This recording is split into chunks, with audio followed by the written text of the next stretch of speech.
অন্তপুরে প্রবেশিয়া কৃষ্ণয় অতঃপর সবারে বিবাহ তিনি করেন সত্তর।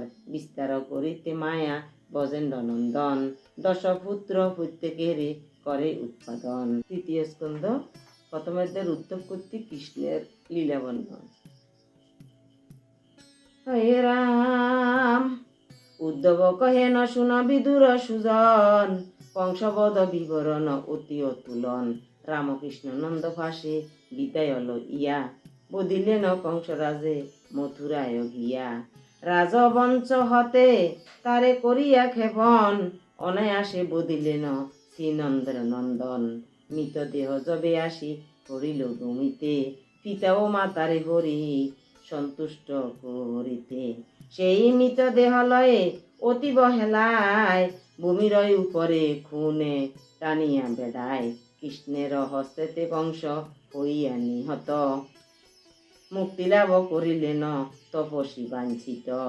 কারাগার হইতে পিতা মাতার উদ্ধার, করিলেন রামকৃষ্ণ অতি চমৎকার।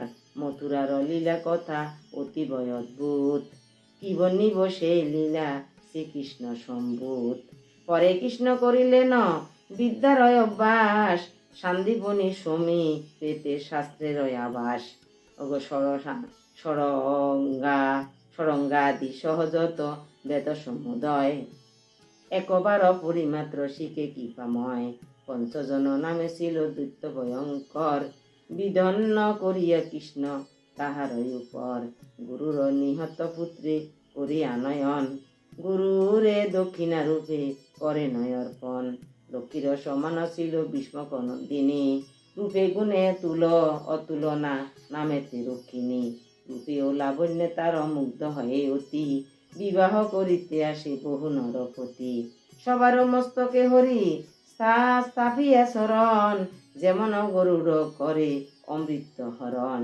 গন্ধর্ব বিবাহ করি সবার সম্মুখে, রুক্মিণী হরণ কৃষ্ণ করিলেন সুখে। নগ্নজিতা নামে এক কন্যা রূপবতী, বিবাহ করিতে আসে বহু নরপতি। সপ্তবিষ অনায়াসে করিয়া দমন, বিবাহ করিয়া তারে নন্দের নন্দন। উদ্ধব বিদুরের শুনাইতে আছে কৃষ্ণের লীলার কথা, মানে কৃষ্ণে কি কি করতে পারে। কংসেরে বধ করি কংসেরে উদ্ধার করছে মথুরার। এরপরে মা বাবারে সান্ত্বনা দিছে, মা বাবার সামনে কংসেরে আনি দেখাইছে, কংসেরে বধ করছে। কংসের অত্যাচারে দৈবকী বুকের মধ্যে ফাঁসান দিয়াছিল দৈবকী বসুদেবের, তখন কংসেরে মারি মাতা পিতার কাছে আনি দেখাইছে। এরপরে গুরুর কাছে শিক্ষা গ্রহণ করতে গেছে, শান্তিমণি মুনির কাছে শাস্ত্র শিক্ষা করতে গেছে। তখন শান্তিমণির পুত্র মারা গেছে, মনির পুত্র আনি দি গুরু দক্ষিণা দি ঠিকানে এক লীলা করছে। এগুলা উদ্ধবে বিদুরের এগুলা শিক্ষা দিতে আছে, মানে কৃষ্ণের লীলা কি না করতে পারে, কৃষ্ণ কি না করতে পারে, এগুলা শিখাইতে আছে, বুঝাইতে আছে। সপ্তবিষ অনায়াসে করিয়া দমন, বিবাহ করিয়া তারে নন্দের নন্দন। অথবা দুর্দান্ত ছিল সেই বিষদল, কিছু না করিতে পারেনি প্রতি সকল। শ্রীকৃষ্ণ দমন যবে করে বিষগণে, অপমানে ক্রুদ্ধ তারা হয় মনে মনে। কৃষ্ণ সহ যুদ্ধ তারা করিল যেমন, নিধন করিলা সবে শ্রীমধুসূদন। আসিল শ্রীকৃষ্ণ প্রিয়া সত্যভামা সতী, মানে কে কে কৃষ্ণের কাছে বিবাহ দিব বা বিবাহ হইব, এগুলা কিভাবে তারগুলোকে যুদ্ধ করি বিবাহ করছে। যেমন রুক্মিণী, নগ্নজিতা, সত্যভামা, এগুলার কিভাবে কৃষ্ণে প্রেয়সী বানাইছে যুদ্ধ করি, এগুলা কইতেছে। মানে কৃষ্ণের অপার ক্ষমতা, অপার লীলা, অপার শক্তি, এগুলা উদ্ধবে বিদুরের বুঝাইতে আছে। আসিল শ্রীকৃষ্ণ প্রিয়া সত্যভামা সতী, স্বাধীন হইয়া কৃষ্ণ স্তন্য ছিলা অতি। অদিতির কুণ্ডলাদি করিতে প্রদান, যখন শ্রী ভগবান স্বর্গলোকে যান। সত্যভামা প্রেয়সীর তুষিবারে মন, পারিজাত বৃক্ষ হরি করে নয়ন। পত্নী বাক্যে উত্তেজিত হয়ে শশীপতি সমর করিতে দায় গোবিন্দের প্রতি। নরকয় অসুর ছিল ভূমির নন্দন, আকাশেরে গ্রাসিবারে উদ্যত যখন, তখন হা আসিয়া কৃষ্ণ চক্রে আপনার, সেই দৈত্য বরে শীঘ্র করেন সংহার। পুত্রের মিত্রর লাগি দরিদ্রী কাতর, পুত্র শোকে পৃথিবীর কাঁদিল অন্তর। দরিদ্রীর এই দশা করিয়া দর্শন, সদয় হইলেন তার পতি জনার্দন। নরকাসুরের পুত্র ভগদত্ত নাম, রাজ্য তারে অকৃলেন কৃষ্ণ গুণদাম।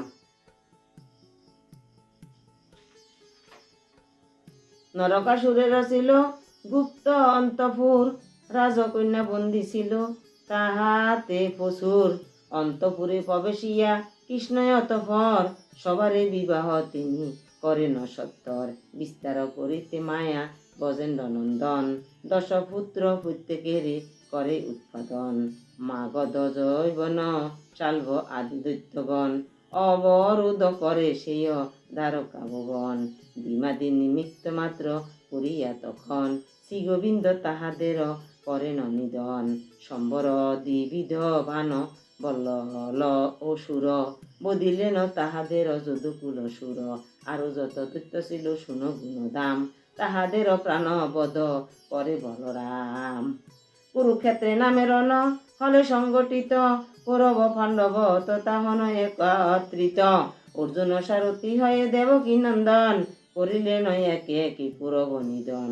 শকুনি ও কন্যার দুষ্ট দুঃশাসন, পূজন মন্ত্র না বলে হত দুর্যোধন।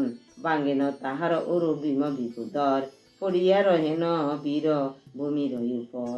তাহার এতে কদশা করিয়া দর্শন, তুষ্ট নাই হইলেন শ্রীমধুসূদন।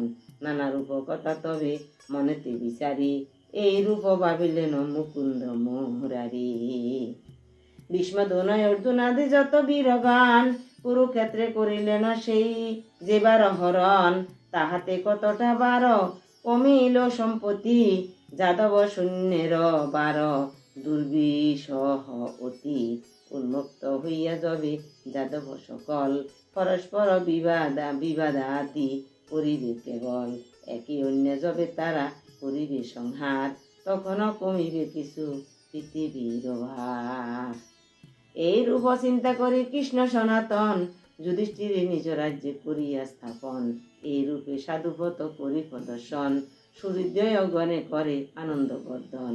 গর্ভেতে করিতে দগ্ধ উত্তরানন্দন, অশ্বত্থমা বর্ময়স্ত্র করেন ক্ষেপণ। শ্রীকৃষ্ণ করেন রক্ষা পাণ্ডু বংশধর, শ্রীকৃষ্ণের লীলা গুণ তুমি বিজ্ঞব। শ্রীকৃষ্ণের লীলা শুন তুমি বিজ্ঞবর।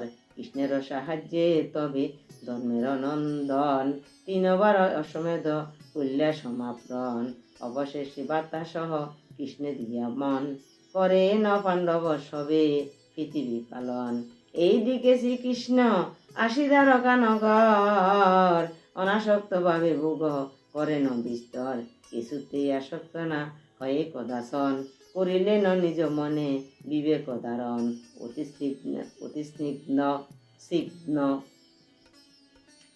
স্নিগ্ধ হাসি তার কথা সুদাম সম, পবিত্র চরিত্র তার অতি অনুপম। যাদব গণের প্রীতি করি সম্পাদন, বিহার করেন সদা যশোদার জীবন। যেই সকল নারীগণ আসিত নিকটে, সবার সৌহার্দ্য কৃষ্ণ করে অকপটে। এই রূপ সুখ ভোগ করি বহুদিন, ভোগাদিতে শ্রীগোবিন্দ হন উদাসীন। বিষয় ভোগেতে কৃষ্ণ হলে উদাসীন, শুন কি ঘটনা ঘটে একদিন।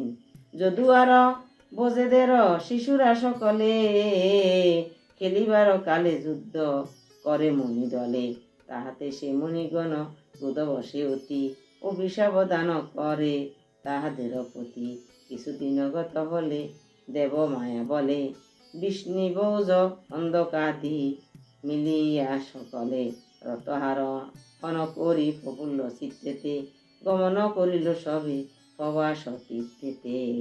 স্নান আদি সেতায় সবে করি সমাপ্রণ, দেবরে সেই পিতৃগণে করেন তর্পণ, তার উপর গাভী স্বর্ণ রজত আসন, হস্তীয় শরত কন্যা অন্য অন্য অবসন, ব্রাহ্মণগণের দানে করি এই সকল, ব্রাহ্মণগণের দান করি এই সকল, ভগবানে সমর্পণ করে কর্মফল। ইতি উদ্ধব কর্তৃক শ্রীকৃষ্ণের লীলা বর্ণন সমাপ্ত।